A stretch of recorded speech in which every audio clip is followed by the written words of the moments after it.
Hello, ladies and gentlemen, and welcome back to the Van Maren Show. Today we're going to be talking to Dr. Charles Murray, the best-selling author and famous scholar on why America has fallen apart and what we should do in response to that fact. That's coming right up.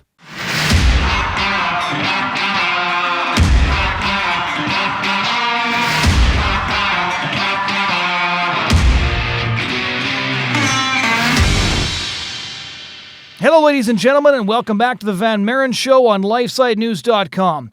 My name is Jonathon Van Maren, and today we're going to be talking to Dr. Charles Murray. He is the F.A. Hayek Emeritus Chair in Cultural Studies at the American Enterprise Institute, and he's first came to national attention in 1984 with the publication of Losing Ground, which has been credited as the intellectual foundation for the Welfare Reform Act of 1996.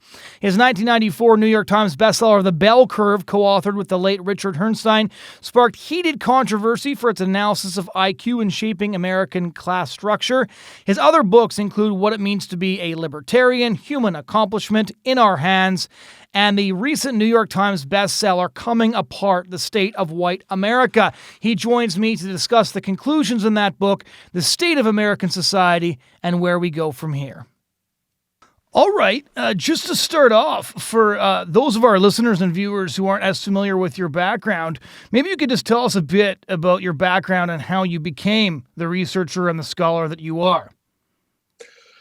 Well, that's a dangerous thing to ask because we're talking about 50-odd years ago that I was in Thailand as a Peace Corps volunteer.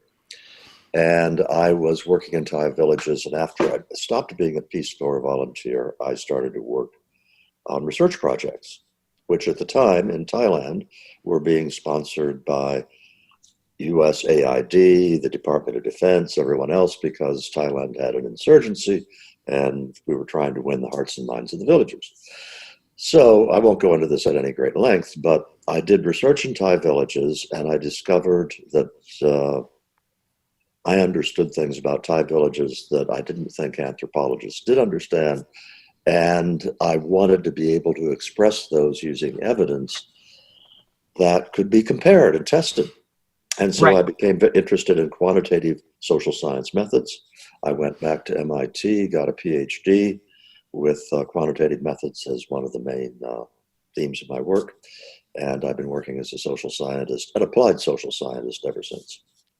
So one of the things that was I found interesting about your time in Thailand was you said that you always found the government thought rural people wanted things that were very different from what the rural people actually wanted. And this ends up applying very much to some of the more recent research you were doing. So maybe detail that for us a bit. How was there this chasm between what the people in the cities thought those in the country wanted and what they actually wanted? When we went out to do the research, we chose villages that had supposedly received high input from the government, two cropping projects, hog raising projects, ponds, reservoirs, all this kind of stuff. And we had 3 villages that had low input. The government ignored them. And what we discovered was the high input villages had no idea they were high input villages because the double cropping project had failed. The fish pond didn't produce any fish. The well with the pump that was put in where the water was salty. And so all of the projects that the government had done made no difference to the lives of the villagers. So then when we talked to the villagers without any structure, just listening to them talk about life in the village, it was obvious that a good government, as far as a Thai villager is concerned, the Thai government should do just a couple of things. One, it should catch water buffalo thieves and punish them severely. A water buffalo is a big deal to a Thai villager. It is a source of livelihood. It's his most valuable asset. And a government that did that, stopped buffalo thieving, was a good government. And a government that allowed them to make enough moonshine whiskey to drink was also a good government. Technically against the law, the villagers were reasonable. They didn't want permission to make enough to sell. They just wanted to make enough for their own consumption and have the government leave them alone otherwise. This was a big revelation to me. And then the second part of that revelation was discovering it wasn't the district government or the provincial government that made a difference. It was the local government of that village. And if that village had a good headman and good elders, it was a happy village. If it had a bad headman, it was an unhappy village. So, long story short, I came back very sympathetic to the idea that if you're going to understand policy problems, you better understand what they look like to people who are on the ground. And you're right. Those themes resurfaced very directly in the book called Coming Apart. So one of the interesting things I wanted to ask you before we get into the book Coming Apart is you had said you were already brought up as a conservative prior to going to Thailand. And so how did your experience in Thailand modify the conservatism you'd grown up with, inform it, or replace it entirely? Because I know you now identify more as a libertarian. Well, no, actually, at the time I went to Thailand, I was not very political. But insofar as I was political, I was a standard academic liberal. Right. I loved John Kennedy. I voted, albeit not enthusiastically, for Lyndon Johnson.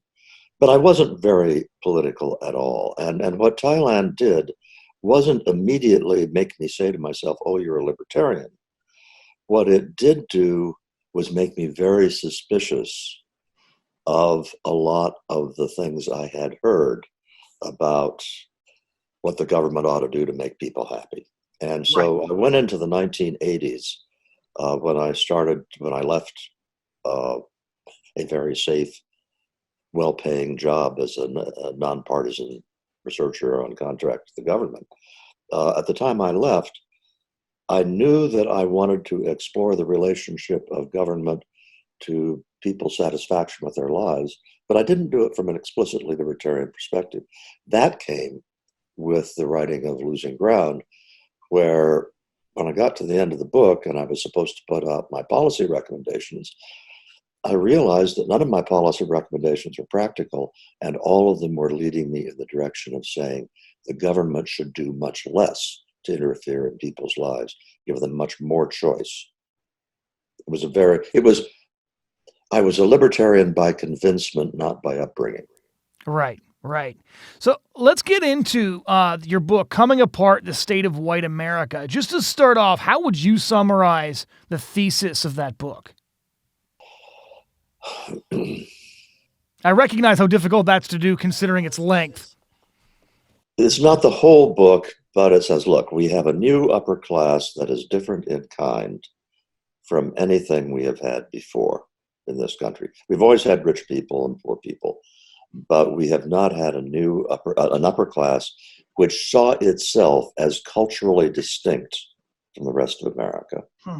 And I said, we also have a new lower class, which is different, because even though we've always had poor people in the United States usually got married. They got married before they had children. The males were in the labor force. There were all sorts of ways in which people with low incomes were full participants in American society. And furthermore, being poor was not considered to be a badge of moral dishonor. In fact, the poor were more inclined to think of themselves as morally upright than the effete rich. That's changed. So you now have a class of very low-income people, but it's not low income which distinguishes them. They have dropped out of participation in the basic institutions of American life. So very briefly, that's the framework that I took to the book. So it's interesting when you talk about these two classes, this new upper class, and then there's a lower class. And I had Dr. Darrell Paul on the show earlier last year, and he was talking about, too, how the elites have a different set of values now than the lower class actually does. This book came out prior to Trump's election. When you laid out this framework, was it in some ways a predictor of the fact that there was going to be some sort of populist who was going to recognize this and play into it, whether or not he realized he was playing into what your thesis was?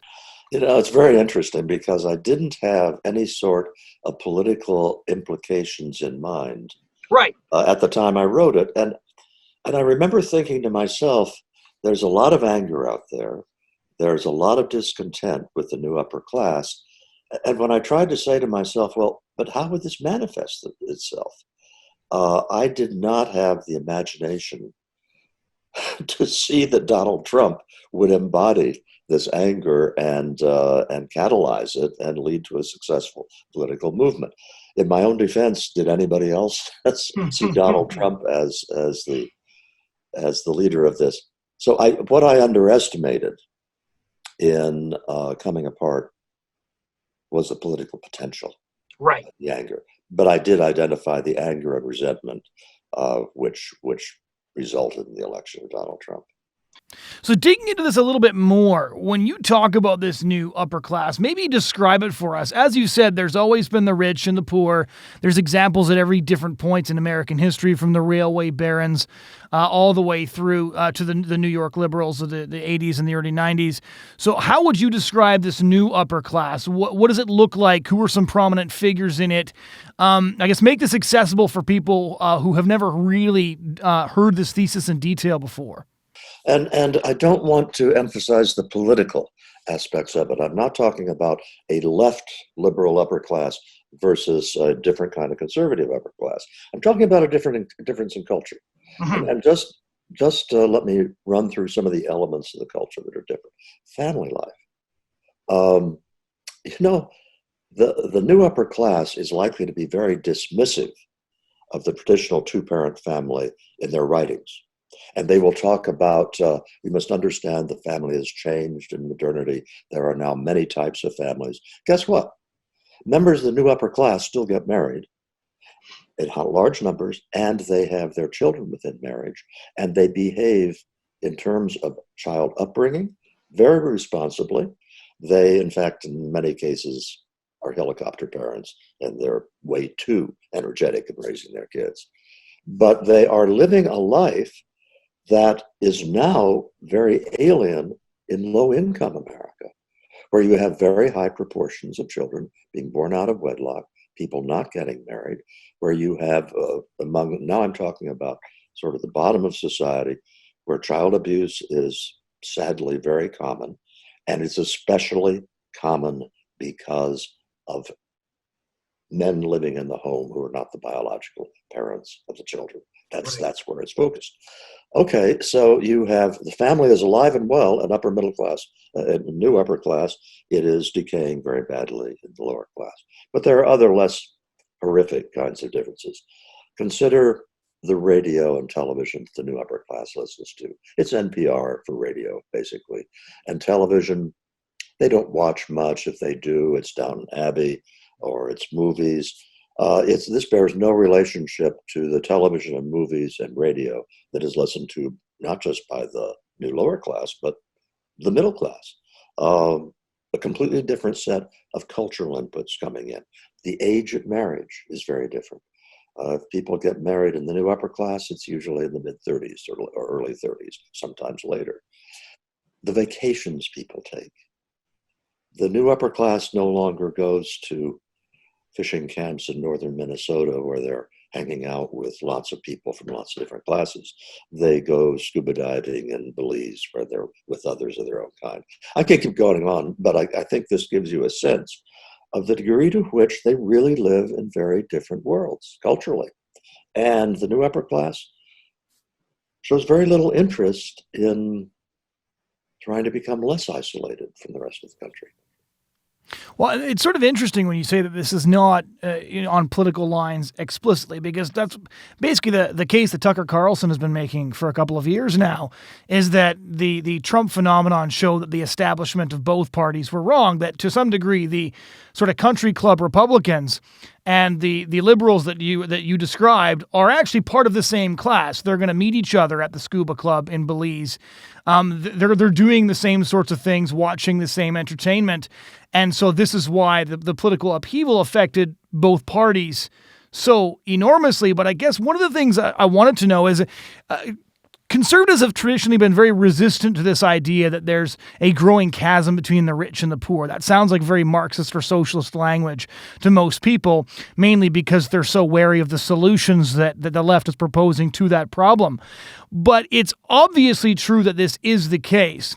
But how did this come about over the last 25 years or so? How did we get to an America where there's two distinct cultures, and those cultures are largely determined by how wealthy you are?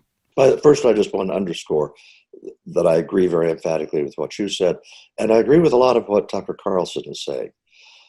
Tucker's a good example of a person who was definitely a member of the new upper class. Mm-hmm. And I'm sure that Tucker's listening habits and viewing habits and all the rest of his behaviors made him a typical member of the new upper class. I will simply say that he now has some of the fervor of the reform drunk. Sometimes I think he goes a little bit too far, but he's essentially correct that the Marco Rubios and the Ted Cruzes and the Jeb Bush and the rest of them, they're members of the new upper class and shared that mindset. How did it happen? You've got two huge forces that were at work, and they have to do with the creation of success. One was that this thing called IQ, very controversial word in this circles, became much more valuable economically over the last half of the 20th century. The economy became much more complex. Government became way more complex. And as the institutions and the workings of those institutions became more complex, and as the economy grew, the value of being able to navigate that complexity. If you're a lawyer, the ability to negotiate these incredibly complex multinational deals. If you're writing advertising copy, the ability to move market share by a fraction of a point became hugely more financially important to companies and warranted a much larger salary. I could go through a long list of occupations. Don't even get me started on computer programmers. Learn to code. Where high IQ became associated with much greater economic success in life. And the second thing, which was a good thing, is that in the last half of the 20th century, the elite colleges started shifting from schools with a lot of rich kids to schools with some of the very smartest kids in the country from all kinds of backgrounds. Look, I came from a small town in Iowa. I went to Harvard in the fall of 1961. If I'd been growing up in 1931, I wouldn't have gone to Harvard, wouldn't have crossed my mind. And so you had the phenomenon, which wasn't bad, that people were giving an opportunity to develop their potential, fine. But over time meant that you had these critical masses, or sort of cultural centers. Example, Cambridge, Massachusetts, home of Harvard. 1961, was Harvard a different kind of culture? Yes, but Cambridge, Massachusetts, outside the gates of Harvard Yard, was basically a lower middle class city. Right. Now you go to Cambridge, you walk outside the gates of Harvard Yard, and it is filled with every kind of upper class amenity you want. Right, the sort of place where your coffee costs $6. Oh, yeah. Well, this is all I have to tell you. Within walking distance of Harvard Yard, there are not now just one, but two Whole Food stores. I mean, basically, you don't need to know anymore. You develop centers where this culture could become the dominant culture, and now that's where everybody lives. Quick new example, in Washington, D.C., you have the zip codes where the people who run the government live and the lead lobbyists. There are about 9 of those zip codes. Socioeconomically, they are in the top half of the top percentile of all zip codes in the United States. I mean, that's what you call a bubble. So, out of curiosity, IQ is part of this. The changing economy is a huge part of this. I think this is the one thing everybody has started to recognize. And you got people like Tucker Carlson and others who are worrying that the continuing and accelerating pace of change is only going to exacerbate these problems, and we still don't have a real solution on the horizon. Because if you look at let's take for example J.D. Vance and the book Hillbilly Elegy. You basically have a story that kind of encapsulates what you're saying, is you have somebody who's from that background, but based on the fact that he's very intelligent, and of course, several key people in his life that really helped him through some difficult periods, he manages to go to an Ivy League college and is now a best-selling author and conservative thinker in his own right. What are the chances, in your view, of somebody who just simply doesn't have that sort of intelligence, I think would be the best way to put this, because there are different kinds of intelligence. I know a lot of Ivy League people who couldn't punch their way out of a wet paper bag, practically speaking. So there are different kinds of intelligence here, but the kind that you're referring to, what are the chances that, what kind of chance these people have in the new economy, especially because as much as Trump massaged their problems with his rhetoric, the idea that he's going to be able to implement any kind of policy that actually addresses the things that are creating their angst in the first place is, I think, very unlikely, although I'd love to be proven wrong. Okay, you've asked a very complicated question, and I want to set the answer by first de-emphasizing the importance of IQ. You are not going to be hired by Google at a high six-figure salary with stock options as a programmer unless you have extremely high visual spatial skills. Right. That's just the way it goes, and you can't get high visual spatial skills by trying hard. So are there certain kinds of occupations that people are locked out of because they don't have the ability? Yes. For example, I could not be hired by Google because my visual spatial skills aren't high enough for that. Okay, but so what? There are all sorts of extremely satisfying ways of making a good living that are open to a very wide range of IQs, because other qualities besides IQ, such as determination and persistence and imagination and hard work, make a huge difference. So there's way too much pessimism about the ability of ordinary people who work hard to be quite successful in American life, economically. Point number one. Point number two, I don't want to go into a long riff on this. Feel free. But the importance of income to a satisfying life is so exaggerated in today's culture. It used to be, I suppose I'm sounding nostalgic, but within living memory, being very rich was not considered a key to a happy life. A key to happy life was having a satisfying job, a family, friends, neighborhood. And that's still true. Mm-hmm. When you get to be my age, and I turn 77 2 days from now, when you get to be my age, it becomes very obvious that doubling or tripling your net worth would make no difference whatsoever to your quality of life. And I assure you, I'm not wealthy in any contemporary sense of that term. Rather, it's these other things which are sources of happiness that are accessible to everybody. Here's the problem. The problem is that we have systematically stripped those sources of satisfaction from certain segments of the population by de-emphasizing the importance of family and creating a culture which often mocks the traditional family. Right. By having a culture which treats people in small towns and small cities as members of flyover country that are contemptible because they aren't sophisticated and so forth, by being contemptuous of religion, by being contemptuous of people who have worked with their hands, all sorts of ways that the new upper class culture has done its very best to denude these important sources of satisfaction for everybody but themselves. They do this in the name of supporting the underdog, but in fact, what they are doing, I don't want to go off the rails here, but, well, I'll just say it. The reality of the attitude of the new upper class toward ordinary Americans, if they are people of color, is that this is kind of not very well concealed condescension. Right. If you're talking about blacks or Hispanics and so forth, the rhetoric is wonderful about diversity and inclusion and all that. The real subtext is that, well, these people need our help.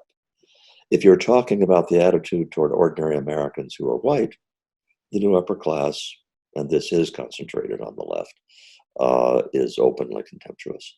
And the basket of deplorables comment by Hillary Clinton may have changed world history, because so many people heard that and it ignited the anger, because that kind of condescension, right, it goes along with referring to rednecks and referring to hillbillies and referring to flyover country.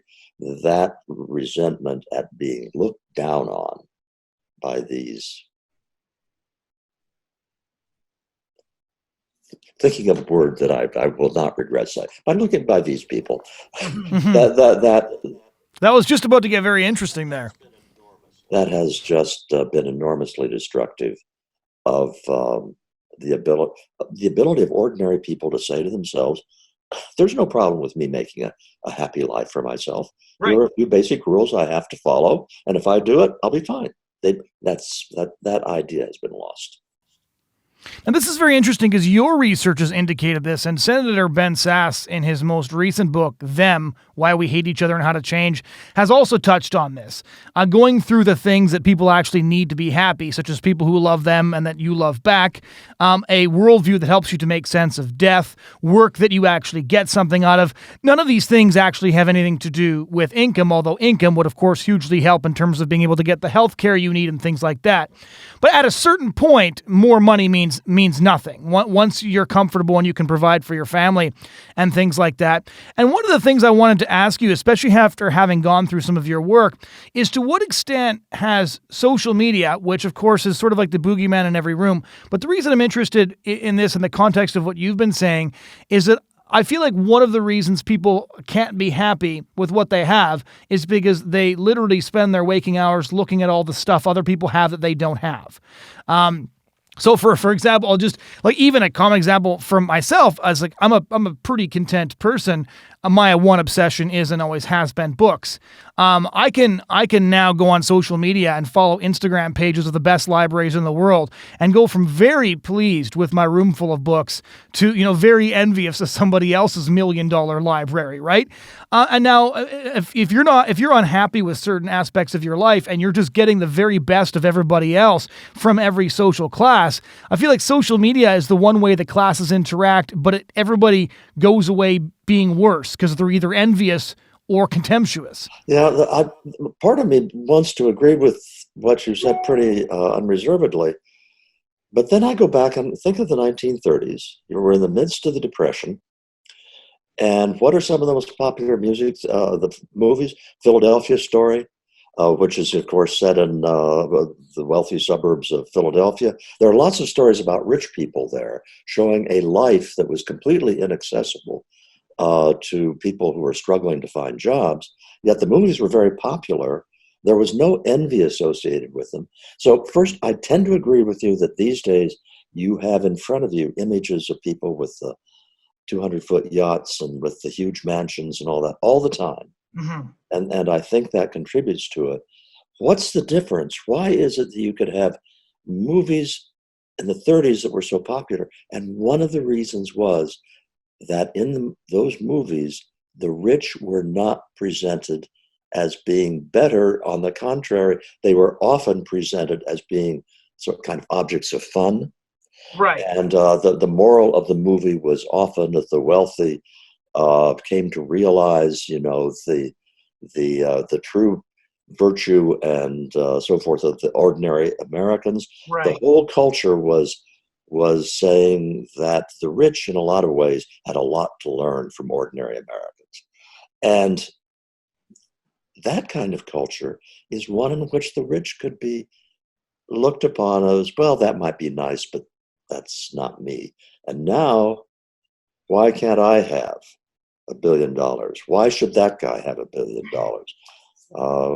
Envying thy neighbor has become a virtue, according to some political philosophies, rather than one of the mortal sins. So this is a great way to segue into one of the things I really wanted to ask you. If we look at what's difference between the 30s and now, when you've always had access to, vivid imagery of other people who have way more than you and whose lives are better than yours in some sense. But now we've lost some other key elements. And you discussed this at length in a lot of your different research. But the loss of religion is very interesting. And the most recent data that came out late last year indicate that trend is not only continuing, but accelerating at a rate that means we're all going to find out what the impact of this is very, very soon. But one of the reasons I would suspect or posit that envy is worse now than it used to be is because people don't have anything counteracting that envy in themselves, as they have no belief system to help them make sense of everything and no sense of contentment coming from within. It's only coming from without, because religion should, or at least aspires to, make you content with what you have and give you metaphysical reasons for your place in life, and also, lay not your treasures upon earth, where moth and rust doth corrupt, as the scriptures say. It explicitly says your treasures should be of a spiritual and metaphysical nature. So what in your research have you found that the slow loss of religion, or I should say it was originally slow and is accelerating now, what impact has that had on all of this? Has it been over-exaggerated? Because as a side note, almost every story that comes out is on how evangelicals are backing Trump in spite of X, Y, Z. So religion has been a much discussed part of all of this.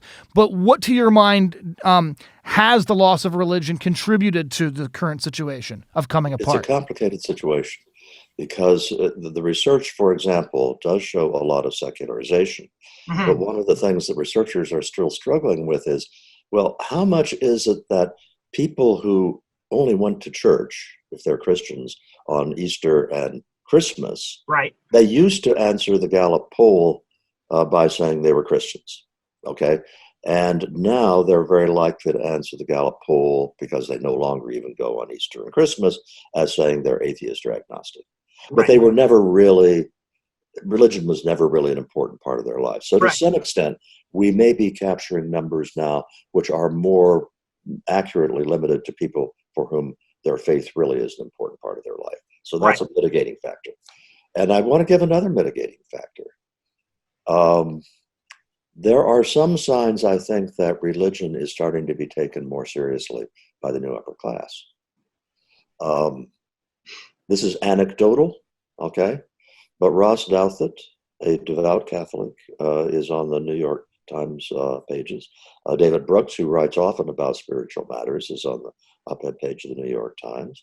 I've worked for the American Enterprise Institute, where the president until last year was a devout Catholic, and there were other devout Christians, very, well-respected researchers. There are a variety of ways in which I think that it is unnatural for what happened in the 20th and early 21st centuries, that one of the things that human beings instinctively are drawn to is a contemplation of where they fit in the universe. And what happened for a long time was that intellectuals said, oh, smart people don't believe that stuff anymore. Mm-hmm. And I think that there is now a shifting wind where they're saying, well, actually, a lot of the theological heritages of the world are among our richest treasures. So that's on the plus side. Getting more directly to your question, if you are, let's go with Christianity, I could take one of the other traditions, but with Christianity, if you are a devout Christian, you don't believe that money is what you should be going after. On the other hand, you believe that's a real problem, potentially. And another thing is that you believe that you are receiving God's grace, whether you are poor or rich, or even if you've done things wrong in your life. You have a basis for placing yourself in the world where the world and the universe make sense, and where you also feel very strong obligations to behave in certain ways. Mm-hmm. And I could say the same of the other great religious traditions. The founders who themselves were not really super orthodox. They were all nominally Christians, but they weren't. They wouldn't pass the litmus test for lots of evangelicals today. But they were absolutely emphatically agreed that you cannot have a free society with a constitution such as the one they had created unless you are trying to govern a religious people. Right. If you do not have religion as the controlling force, then the kinds of laws that we have cannot possibly work. And they were right. Because certain liberties are granted under the assumption that people's morals are going to keep them from acting on them. And once you remove that, it becomes a bit of a free-for-all. Yeah, there's I think, the issue that if I were a secular humanist, I would find most difficult to respond to in a way that I could believe myself is, if there is no God, if there are no universal truths about right and wrong, if there is no fundamental reason that rape is bad, that mm-hmm. murder is bad, that for that matter, theft is bad, if there is not a governing sense of universal moral values, then why the hell shouldn't I do as I damn well please? When I die, everything ends. there is no, what is the intrinsic motivation to behave in what most of us consider to be a moral way? I consider that to be a serious challenge to secular humanism. Which is interesting because Douglas Murray, who's an agnostic, was in a recent discussion he had late last year with Sam Harris. They were discussing the Soviet Union, and Sam Harris said religion really had nothing to do with it. The people who murdered the millions, religion had nothing to do with why they were doing what they were doing. And Douglas interrupted him and said, except for the fact that they thought nobody was seeing them and nobody would hold them to account for what they did. Which is it's not something tangible, but as you say, it's intrinsic. It's not extrinsic, and that's what one of the things I was really hoping you'd be able to unpackage for me, because if you look at the commentary about the recent UK election, and then also with the Trump election, this idea that there's a new coalition forming of a lot of people from the lower class that you're referring to, but it's a strange new coalition almost, because you talk about religious people, but then you also talk about how many people in the lower class live less socially conservative lives than those in the upper class do, right? So you have people who are angry, and anger is a motivation that can go in all sorts of different directions and is largely unpredictable as a political force. So you've got that, and then you've got all these external forces. There's people who are bound together by resentment. So you have evangelicals that are partnered with other groups due to the fact that you've got, the Democrats holding an LGBTQ town hall and talking about defunding churches, for example, or removing their tax-free status.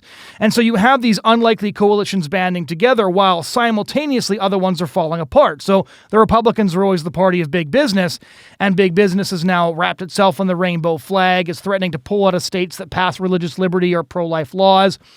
And so in this chaos where you have coalitions falling apart, but new coalitions have not quite formed, do you see a future for the sorts of coalitions that elected Trump and Boris Johnson? Or is this just a moment in time in this sort of exchange of political musical chairs that's going to be over as fast as it erupted? You're asking me to make predictions, and my track record as a political prognosticator is not a good one. Not elections so much as how you see the forces, because you understand the forces at play, I would argue, a lot better than most of the political predictors. I cannot believe that the secularization of society is going to continue indefinitely. We have never had an advanced culture in the history of the world that is nearly as secular as contemporary Europe. And I would say that is the test case, the canary in the coal mine, because they will get there first, whatever there is. Mm-hmm. And so Sam Harris, who, by the way, I like and respect, will say that as a secular humanist society, they'll do just fine, and they'll do just fine over the long term. My own sense is you cannot have a free society, a society that allows lots of individual autonomy without some outside force that leads people to control the self. Right. And that Europe is going to be degenerate and to become degenerate in both sense of those terms. And I think the increasing Muslim minorities in those countries are probably going to accelerate the exposure of the degeneracy. I think it already has. Well, they're already brawling with schools over transgender Europe, education. In London and England, for example, what the chattering classes in England are willing to put up with from the religiously very passionate Muslims is indicative of the lack of confidence, the hollowness of the new upper class in England.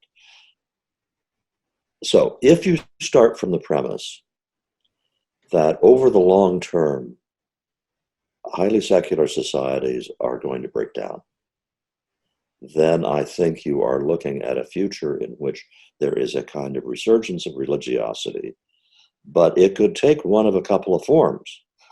I am very unhappy with the prospect of a religiosity that is authoritarian, that perverts the theology, as Christian theology has been perverted in the past. Those examples are well known. As Islam theology has been perverted and is being perverted in the present. So it could go either way. You could, if you have a resurgence of what used to be known in the United States as a religious Great Awakening. We've had 3 of them at least, maybe 4. Right. Edwards, But Whitfield. those had very good effects. Those changed the behavior of the population in very positive ways. And that's going to be great if that happens. If you have a new upper class that joins in a resurgence of the Judeo-Christian traditions in the United States, that's going to be great. If you end up with authoritarians of any theological stripe, we're in trouble. But I think sort of a steady state secularism is the least probable of the alternatives. What would collapse look like in your view? Collapse? Yes. Well, if you're talking about the American experiment, Yes. it already has. In practice, there are still large swaths of the country which are living a very traditional American life. I'm in one of them. I'm in a small town in Maryland. Last week, our post office and a house burned down, a house with 4 apartments. And I won't go through all the things that the community immediately did, but they were all the classic things of taking care of neighbors, of making things right. And I don't live in an atypical small town. Small towns all over the country are like that. Okay. But as far as any constitutional limits on the authority of the government, the idea of the federal government as the founders saw it, that's dead as a doornail. I don't care how many Supreme Court justices we get, like Gorsuch and so forth. There are certain things where you can't roll back the clock, because to do so would require declaring that about 97% of what the federal government does is unconstitutional, and that ain't going to happen. So I think that America is showing what post-America looks like, where you have people who call themselves conservatives who believe things that would horrify the founders, where all sorts of ideals, basically we're going to be a rich, powerful country, and you'll still have Americans saying USA, USA at sports events and so forth. But the sense of the American way of life, which was something that was in common use, a phrase that was in common use until 50 years ago, will be meaningless, or already is meaningless. America right now is, in my view, just another rich, powerful country, very like rich, powerful countries that have existed throughout history, and that what made us special is diminishing so rapidly that it probably won't survive the lifetimes of my children. So after trying to be optimistic occasionally on this podcast, I think I have now revealed my inner pessimism about the long term. So what I'm understanding from you is that right now we're a rich and powerful country living on borrowed time, but a nation that's coming apart with no solution to that, short of religious revival, means that it has an expiration date that we're just not yet aware of. Yeah, and at the time I wrote Losing Ground, I had great hope that Europe would be unable to sustain their form of government for very long, because of just the economic pressures and the large immigration that was creating new problems. And I thought that maybe that the example of Europe would lead to a revival of passion for traditional American values. And that hasn't happened. So, look, the people who watch your broadcast include all sorts of people. I presume those who are very pro-Trump and those who are anti-Trump. And so maybe as we come to a conclusion of this, so I've got to run pretty soon. If you say what's happened the last 4 years, 3 years, has many good aspects to it that I like, the answer is yeah. I like Gorsuch and Kavanaugh in the Supreme Court. I like the other the judges that have been appointed. I like the attempts to cut back on regulation, and I go through a variety of other things where I say, you know what, not only have good things happened, I'm not at all sure they would have happened if Marco Rubio or Ted Cruz had been elected president of the United States. Having said that, I will also say that character matters, and that to have Donald Trump as the exemplar, as the hero, does not bode well for what was at the very core of the American founding. The character of the American people was what, in the eyes of the founders, made the experiment possible. Right. And so it's like the old cartoon where the coyote is chasing the road runner and runs off the edge of the cliff and continues running without a problem for a while, and then suddenly realizes where he is and he goes crashing to the ground. We have run off the edge of the cliff and we're still running great. Ain't gonna last very long, I don't think. By long, I mean decades. Final question. What should those listening who are depressed by that final analysis, what should people do? Just, are you the Rod Dreher Benedict option where they go to a small town where the American life still exists? Or what would your recommendations be before we part ways? Do what I did, which is I live in traditional America. And that's open. It's much more easily open now than it ever was before. I write books. I write books calling on hundreds of technical sources. No problem sitting out here in a small town in Maryland. I've got my internet, and I can do all that. I can drive into DC when I want to associate with others who are my professional colleagues, and I come back out here and live in my small town, which is run just as Alexis de Tocqueville described in the 1830s. And there are all sorts of places like that around. You can go to a Benedict kind of town where you have a common religious faith, but you don't have to go that far. It's really easy to live in traditional America. It still is, and that's true no matter what your ethnicity is, no matter what your economic status is. What we need and we cannot control is the emergence of a charismatic person who is devoted to the original American founding, who is going to attract political support in the way that Ronald Reagan did, in the way that FDR did on the left, and can get elected president and brings to the presidency his or her enormous attractiveness as a leader to start to restore some of the institutions, because such a leader can make a huge change in the milieu, can make a huge change in what is considered fashionable among the people who run the country, could result in different kinds of movies being made, different kinds of television being made, different kinds of news reporting being done. But you can't manufacture great people, male or female, just because you need them. You can hope that the occasion gives rise to them, but it's a hope, not a plan. Well, Dr. Murray, thank you so much for giving us so much of your time to discuss this. I've enjoyed it. Thank you. Ladies and gentlemen, that was my discussion with Dr. Charles Murray of the American Enterprise Institute. Thanks so much for joining us this week. If you want to check out past shows or news or commentary, head over to lifesitenews.com. You can find this podcast under the podcast tab. We air once weekly and feature a wide range of important discussions on issues relevant to the culture, to your family and your community. So you can head over to YouTube and press subscribe, or you can find us wherever you get your podcasts. Again, thanks so much for joining us, and we do hope you'll join us again next